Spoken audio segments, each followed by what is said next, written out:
Hey, good morning, everyone. Good afternoon, and welcome to our first Friday of February and this month's Instructor Insight. My name is Chris, and I've got a couple things that I want to share with you here this morning. I hope you guys are having a good start to your day and you get an early jump on your weekend. That would be fantastic. Our theme with this year's Instructor Insight has been lying in one thing, right? And what is that one thing that we can do? What is the one thing that we can take away? And the one thing that I want to share with you guys this week, this month, is about focusing on prep. See, here's the thing. After last month's Instructor Insight, what happened was we had a couple questions come in, and one of them was a great question. It was about creating consistency. Chris, how can I create consistency within my investigations team? I even had a question in class earlier this week from a VP of HR, and he asked me the question. He said, "Chris, how do I build confidence in our newer investigators, those that don't have the same experience? How do I build confidence? What if I recognize that maybe they don't have the skills necessary to have that investigative mindset?" And so, what I want to share with you guys today is about creating consistency. It's about building confidence. And most importantly, how do we create consistency? And it's all rooted in creating some good habits, right? So, it's really great to see, we've got, several of you in checking in. Once again, good morning, good afternoon. Let's talk about how we create these good habits. Let me give you a couple things to consider here. Good habits, if we're able to create good habits in our planning and our preparation, that will add to more consistency within the execution of the interview. And so, what we want to do is strive towards that. Now, this may include perhaps you guys having checklists that would be important for yourself, for your teams. We're going to provide you some insight on some of the things that would be necessary. But the biggest thing here for me to when we consider the issues related to consistency, confidence, creating good habits, etc., let's slow down a little bit. Make sure we take the time to plan and prepare our interview strategies. Now, the takeaway that I want you guys to have today when it comes to planning and prep is we look at and we think about four very important primary considerations that come to the planning and prep phase. And I want to tell you guys, and I'm a big believer in this, planning and prep are two separate things. Let's keep that in mind. We're going to plan certain aspects of the interview process, the investigation, et cetera, and then we actually prepare strategies. And so we'll talk about how we work ourselves down that. But when it comes to your planning and prep, when it comes to creating good habits that will strive towards consistency, the first thing I want you guys to think about is creating a good interview plan. The interview plan is all about what information do I have? What information am I seeking? Why am I having this conversation? How do I get the information that would be important? Who do I need to be talking to? The second step is going to put me in a position to actually know the interviewee, the person I will be interviewing. Are they a complainant, a victim? Could they be a witness? Are they the focus of the investigation and the subject of this investigation? And therefore, knowing the interviewee, certain things about them when it comes to the private sector, could it be things like tenure within the organization, their position? There were questions that I often asked when it came to knowing the interviewee. One of those often was, how do they handle discipline? I wanted to know what kind of communicator they were. How did they handle different feedback?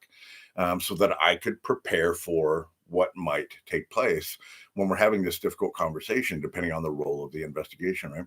Or their role within the investigation. When it comes to the public sector, have they been, in this? Are they in the system? Have they been arrested before? What do we know about even them from a personal side? Are they in a vulnerable category? Other things like this, it could be very, very valuable to us, right? The third thing we look at when we talk about, our considerations to planning and prep is making sure that we consider all necessary arrangements regarding the interview process. And what I mean by that, who's going to be present? Where should it take place? When should it take place? Perhaps even getting a view of the surrounding area of where the incident took place, things of that nature. And then finally, what we're going to do is we're going to sit down and actually write out our interview plan. Now, when it comes to writing out the interview plan, there's some things that become very important to this. Sometimes it's mapping out questions. It's taking the time to say what questions are going to be relevant, what information am I seeking within all of this. Um, and when we put this all together, what we start to do is we get into good habits of planning the interview process, create that plan, know the interviewee, think about all necessary arrangements, and now let's start to map it out and prepare our strategies based upon, again, who our interviewees, what the role is, and some of the things that we do here at WZ that I'm really proud of, and I think that I want every class that I'm with to take away is the importance and the value of prep, because we provide you guys when it comes to the prep stage of this, that final written interview plan. How do we prepare, our strategies to rapport? Again, going back to knowing the interviewee. And based on what I know about them, what are things that I can do to develop that relationship and create that rapport? What do I do when the conversation starts to go a little bit sideways on me? And I am getting elements of non cooperation. I can plan and strategize a communication approach that keeps the conversation moving forward in a very positive way. I might actually strategize and take the time to look at how to reflect empathy during the interview process.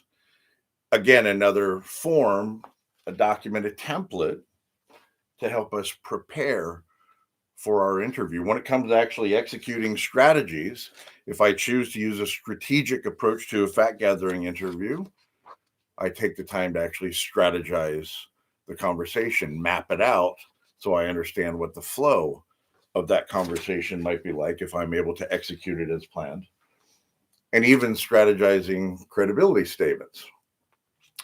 All of this is driven towards creating consistency within yourself, within your team, striving towards getting accurate information, actionable information, working towards, getting information that can help any decision maker in addressing the issue that is under investigation. So, again, guys, this month, what I want you to think about, my one thing is create consistency. And how do we do it?